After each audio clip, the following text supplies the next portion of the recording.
Na vida existem erros que, no final das contas, acabam virando acertos. Tá entendendo o bagulho? Não, eu tô só tentando vestir minha roupa porque o Rodolfo cagou lá dentro. Pode ser honesto. Quando eu falo para você sobre o Fiat Palio, dificilmente você vai pensar nessa geração. Você pode pensar naquele Palio Fire G3 que você fez autoescola nele, ou aquele Palio G1 que seu tio Alfredo tinha, aquele carro que vivia fedendo a cigarro e perfume barato. Bem talvez você pode lembrar daquele Palio G2 prata que a mãe do seu amigo de escola, o Henrique, tinha. Vocês já foram para Cabo Frio nesse Palio num feriado randômico, mas hoje em dia você não lembra o nome de ninguém da família desse camarada, nem o nome da mãe. Você pode lembrar até do Palio Attractive de última geração, aquele que seu pai comprou como primeiro carro 0 km. Ele aproveitou que o carro ia sair de linha e pegou com bom desconto nos últimos que saíram. Agora, é pouco provável que você vai pensar nessa nave aqui, o Palio G4 sem o facelift. É um carro tão esquecido que até a Fiat quer que você esqueça dele. Ele foi algo produzido para segurar as pontas até o lançamento da nova geração do Palio em 2011. Nova geração entre muitas aspas, porque nós sabemos que o G2, G3 e G4 são só reestilizações do Palio G1. É só comparar a porta de um Palio 98 com um desse aqui. É a mesma coisa. É surreal pensar que essa plataforma durou até 2020 com o Palio Weekend. Mas assim, isso não é nada diferente do que a concorrência fazia. Não à toa o Gol G4 era um gol bola com cara de quem trabalhava com TI. O Palio de quarta fase teve um início de história bem agitado. Os rumores iniciais eram de que a Fiat poderia estar pensando em substituir o modelo pelo grande Punto europeu, assim tornando o Punto um carro global. Só que em abril de 2006, um site chinês fez um furo ao revelar ao mundo o novo Siena, que lá chamava de Fiat Petra. Aproveitando as tendências do mundo automotivo na época, a Fiat jogou lenha na fogueira e fez um marketing baseado em cutucar os seus fãs e revelando detalhes aos poucos do novo veículo, só para tentar fabricar um pouco de hype. A Fiat no final decidiu que melhor que matar o Palio para colocar o Punto era vender os dois ao mesmo tempo. Pensa comigo, por que a Fiat ia matar um carro que estava atingindo seu pico com o modelo G3 para colocar um modelo desconhecido que era mais caro de se produzir? Mesmo que o Punto nacional tenha base do Palio. Na ponta do lápis, o Palio era mais barato de se produzir, e as pessoas ainda gostavam dele, tanto que ele sempre foi o segundo mais vendido do mercado. Nunca o primeiro, a não ser por 2014, mas ali foi um erro da Matrix. O Palio sempre esteve ali, esperando o Gol falhar, mas quem falhou mesmo foi a estratégia da Fiat para diferenciar os modelos. Ela lançou o Palio reestilizado primeiro, esse Palio com desenho esquisito e farol simples. Ela lançou o Palio reestilizado primeiro, com esse desenho esquisito e farol simples, enquanto o Punto chegava no final do ano com o farol de parábola dupla. Não só isso, o resto da linha Palio também chegava, não só com o farol de duas lentes, mas também com um novo desenho e o logo em vermelho. Sim, o Palio G4 foi provavelmente o último lançamento da Fiat no Brasil com o emblema azul. O foda é que a Fiat troca mais de emblema do que eu troco de roupa. Fiat Palio ELX 1.4 2008. O carro oficial de soltar um peidinho no único segundo que todo mundo fez silêncio. A recepção dessa geração do Palio foi muito fraca, seja pelo desenho enfadonho, a cor verde twist de lançamento que não ajudou muito a causa do modelo, fora que já havia rumores que o Gol G5 estava vindo e esse de fato seria uma nova plataforma. A resposta foi tão negativa que rapidamente a frente do Siena veio para o Palio, mas se tratando de beleza, o Palio LX é um tanto... como é que eu posso dizer?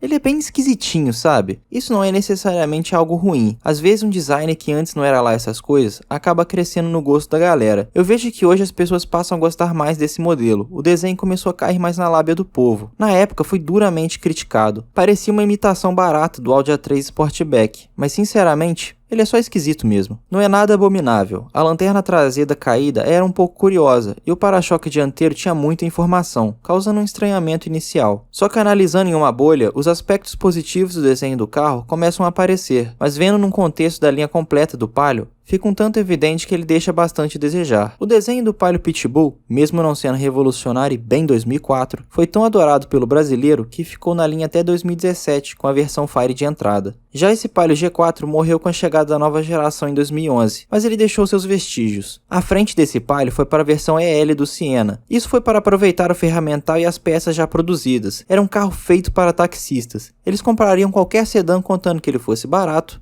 e econômico. O Palio é um modelo sinônimo do mercado automobilístico brasileiro. Foi um dos principais modelos que marcaram a dominância da Fiat no Brasil, e ele acabou ganhando os corações de milhares de famílias. Então mesmo que algum desenho não fosse lá tão bonito, ele acabou se tornando icônico, mas não esse aqui em específico. Tem muito para se dizer sobre a frontal dele, e até é meio difícil procurar detalhes para se concentrar. Ele não tem aquela cara invocada do Palio Pitbull, mas ele também não é exatamente amigável como o segundo facelift. A minha impressão é que eles tentaram fazer algo semelhante ao da primeira geração, um bicho um tanto quanto estranho, mas carismático. O primeiro Palio tem uma ótima presença, ele é bem chamativo e melhor ainda, tem um desenho único. Não é comum você ver um carro com um desenho semelhante. Já nesse Palio aqui, não é o caso. Ele é um produto do seu tempo, ele tem uma cara muito forte do final dos anos 2000 e início dos anos 2010. Ele parece apenas seguir tendências de uma época, sem tentar ter uma identidade que realmente o destacasse. Era praticamente só mais um carro na pista. A traseira também não consegue me agradar. Eu vendo o porta-malas e as linhas dele, até consigo ver algo interessante que estava tentando ser feito, mas a Fiat acabou se perdendo na execução. Fiat Palio ELX 1.4 2008. O equivalente a quando você chama seus amigos para jantar na sua casa, você tenta uma receita nova e acaba fazendo uma gororoba. Não estava tão ruim, mas você vai torcer para que todo mundo esqueça disso.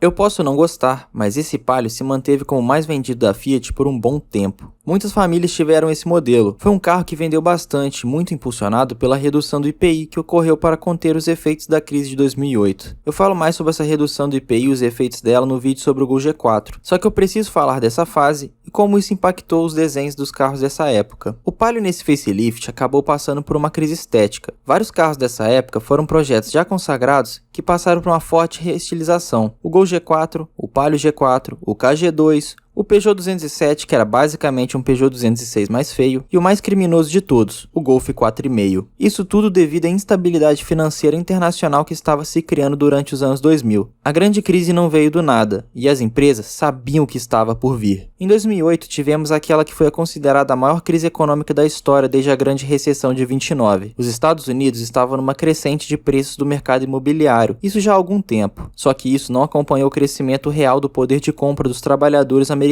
desde os anos 80. Então uma hora a bolha ia estourar, e quando ela estourou, as vibrações foram sentidas em todos os lados do mundo. O que aconteceu foi que as maravilhosas instituições bancárias começaram a lançar títulos podres, ações de alto risco e crédito mais fácil para as pessoas, principalmente para elas poderem comprar imóveis, mesmo que elas não tivessem as condições financeiras para pagar os valores de volta. Demanda vai, a procura vem, e os preços dos imóveis começou a subir, e sobem valendo bem mais do que o valor adequado de mercado. Eram casas em péssimas condições ou que em 2 anos antes valiam metade do valor pedido. Dessa forma, os juros voltaram a subir. Isso somado aos valores maiores e menor capacidade de compra, significava que os bancos não iriam receber o dinheiro, nem as imobiliárias, e os trabalhadores ficariam sem suas casas. Os bancos não recebendo seus investimentos de volta foi o principal causador da crise. Mas quem diria que as maiores instituições financeiras do mundo iriam causar tudo isso, né? Pois é, os riscos já eram bem evidentes desde os anos 90, com o início da expansão de crédito e, por consequência, o aumento das hipotecas subprime. Eram empréstimos de alto risco usando a casa como garantia.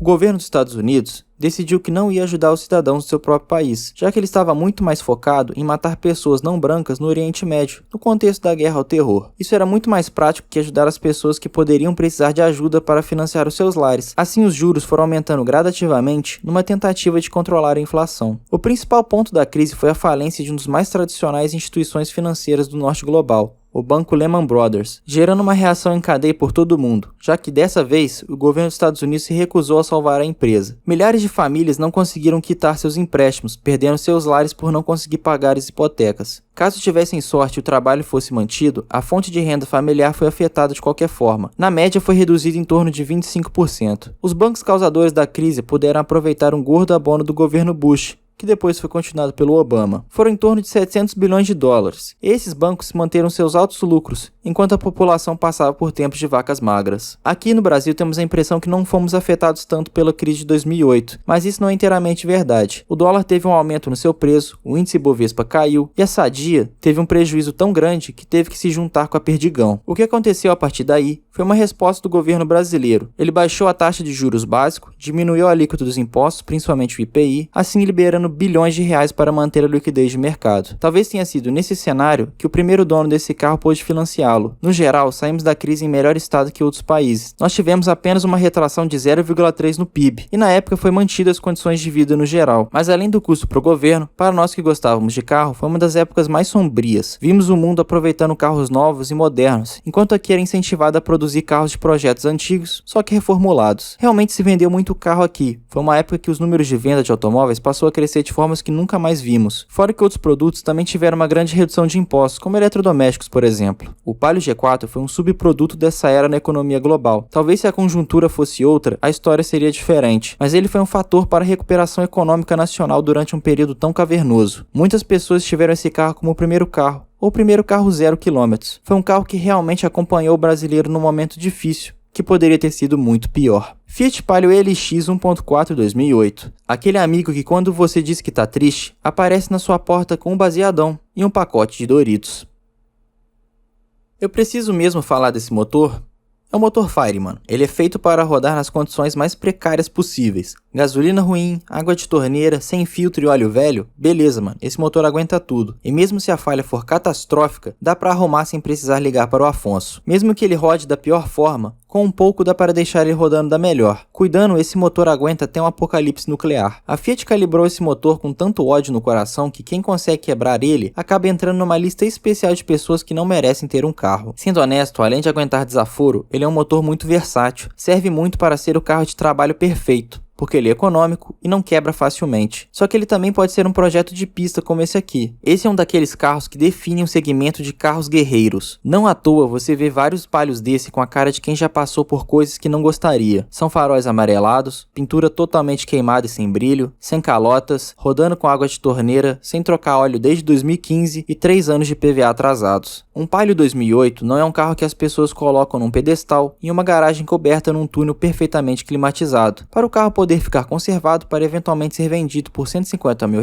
para um colecionador em Brasília. Um Palio 2008 é uma ferramenta. É um carro feito para ser um facilitador da sua vida. Ele não está aqui para reinventar a maneira de como pensamos em carros, mas sim para te ajudar a ir mais longe na sua vida. É um carro de motor simples e econômico que roda na base do ódio. E só com um pouquinho de carinho, ele já vai durar para sempre. É um transporte para a vida adulta. Não é para ser um fardo como um carro velho para quem está começando a vida. É para ser algo prazeroso que não vai te quebrar no meio. O Palio também não é um carro que se leva tanto a sério. É sempre um pouco engraçado andar nele. Os pedais são moles, tipo aquele pudim.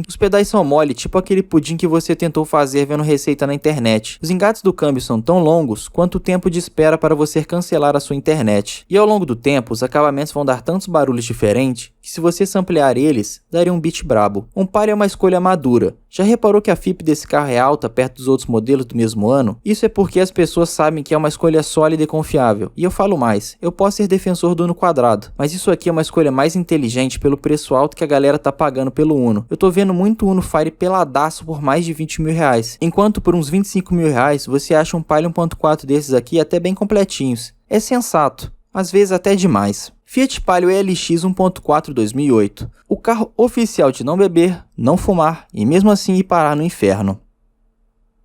Esse carro foi um daqueles carros que o dono não se imaginava tendo e de repente ele ficou envolvido. Ele não tinha cogitado um Palio 2008 como primeiro carro. Ele olhou Santana e outras doideiras, mas acabou que esse Palio LX 1.4 2008 nesse belíssimo tom de azul, que era o carro da sua mãe, acabou sendo repassado para ele. E daí começou o projeto. Hoje o carro tem uma suspensão preparada, é fixa na frente e rosca atrás. Isso é para facilitar a vida quando for levar passageiros para um passeio com o Brian O'Connor local. Além do mais, o carro fica nesse estilo argentino, a frente mais baixa e a traseira mais alta. Se você reparar bem, se repara que o carro está com um degrauzinho de cambagem negativa para melhorar nas curvas e ficar naquele estilo camber gang. O carro tem um volante Lotse que dá outra pegada, além dessas belas rodas Aro 15 com pneus 195/50. São pneus mais largos e mais baixos que os originais. É um projeto simples, mas eficiente. Eu nunca imaginei que um Palio 2008 iria fazer tanta curva. E olha, ele faz. É um carro que responde bem e não precisa ter 450 cavalos para se divertir. É até melhor que o seu primeiro carro seja uma plataforma de aprendizado. Tem que ser uma base sólida para aprender a arte da pilotagem. Se você colocar muita potência na mão de gente nova, você vai ter resultados que variam desde multas de trânsito até enfiar o carro no muro de uma casa aleatória. O Palio é perfeito para isso. Além do mais, você vai ter que aprender muito mais coisas sobre o carro, porque você vai ter que garimpar informação. Ao contrário dos Volkswagens, não tem receita própria para esse carro. Você tem que descobrir o seu próprio caminho. É paia, mas faz você aprender as coisas na marra. O Palio é perfeito para um primeiro carro consciente, e sim, dá para fazer um projeto que o jovem possa achar interessante, até por ser um carro meio subestimado pela galera do postinho. Eu gosto do Palio, é um carro excelente para dia a dia, e esse carro aqui é para toda hora. O dono usa todo santo dia na forma mais agressiva possível. Ele vai e volta com o carro colocando os quilômetros e formando histórias. Não é difícil recomendar esse carro, e também não é difícil acabar se apaixonando no Paliozinho, pelo simples motivo que ele funciona, e sempre vai continuar funcionando até num cenário pós-apocalíptico. Fiat Palio ELX 1.4 2008, o carro oficial de brincar de Assetto Corsa na BR-040. O negócio desse, de todos os Palios, é que eles sempre viveram na sombra do Gol. Não adianta a gente falar que não, a Fiat sempre teve que se desdobrar para colocar o Palio à frente da concorrência. Mas por muito tempo, ela ficou na desvantagem, até o lançamento do Palio G5, que em 2014 finalmente tomaria o posto de carro mais vendido do Brasil, por apenas um ano, e depois disso passou o bastão para o Onix. Querendo ou não, o objetivo foi realizado. O Palio G4 foi uma etapa disso. Teve uma concorrência dura com o lançamento do Gol G5 apenas um ano depois de sua chegada. Mesmo assim, ele se tornou esquecido. Um carro que batalhou duramente em uma das guerras que ninguém sabe quem venceu. A rivalidade Gol versus Palio é nível Corinthians contra Palmeiras. Foi uma guerra muito travada, até o fim da linha de 2016 com o Palio e recentemente com a morte do Gol. Quem que venceu? O Gol? Eu não posso dizer. O Gol durou mais tempo, mas o Palio morreu tirando a sua coroa. Se você tá olhando entre o Palio e o Gol dessa época, eu olharia um Palio. O 1.0 dele não é de papel como é a 111, dá para encontrar o modelo 1.4 completo pelo mesmo preço do Gol 1.0 básico e tem muito menos chance dele ter sido rebaixado pelos seus antigos donos. Eu olharia um Palio. É interessante também. Não é a coisa mais bonita criada pelos seres humanos, mas o Gol também não é. Então dá no mesmo. É só tomar cuidado para não cair em cilada. Não é difícil achar carros completamente maquiados, escondendo os defeitos que ele pode ter. O GNV também é algo muito comum nesses carros até os dias de hoje, então fica ligeiro caso esteja olhando um carro desse no estado do Rio de Janeiro. Olha que inacreditável, estou dando dicas pro consumidor. Mas falando sério, procurando direitinho é capaz de você achar um verdadeiro amigo para todas as horas. É muito difícil um Palio te decepcionar. Fiat Palio ELX 1.4 2008, um carro muito mais confiável que o meu pai.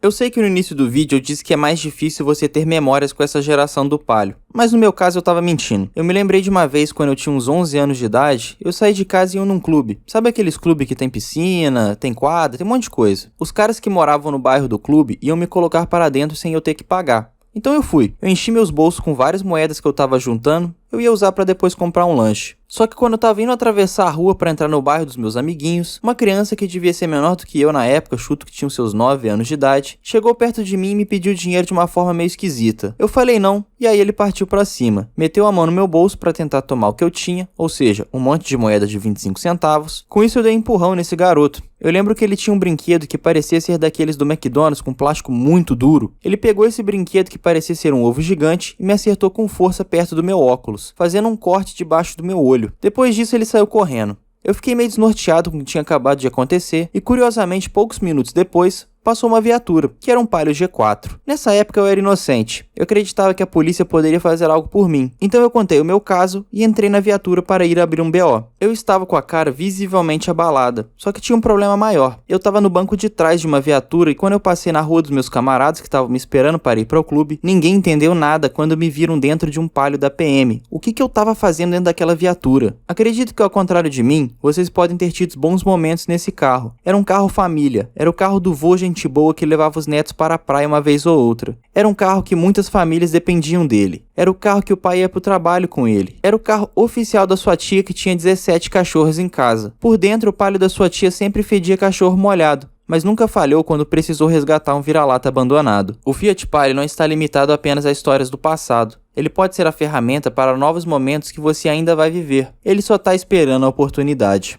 Fiat Palio ELX 1.4 2008, o carro oficial dos jovens alternativos que só precisam de um carro simples para ir para São Tomé das Letras.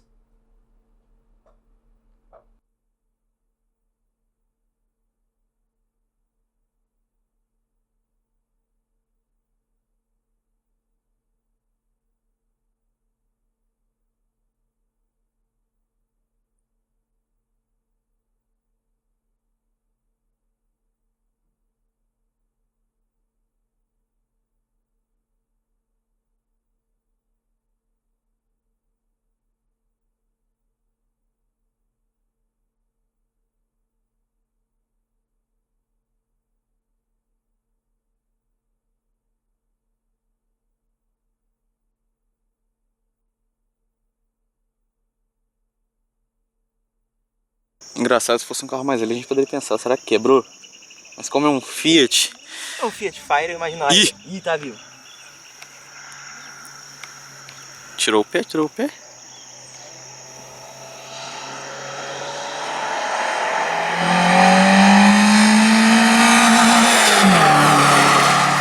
Ficou pica, tá?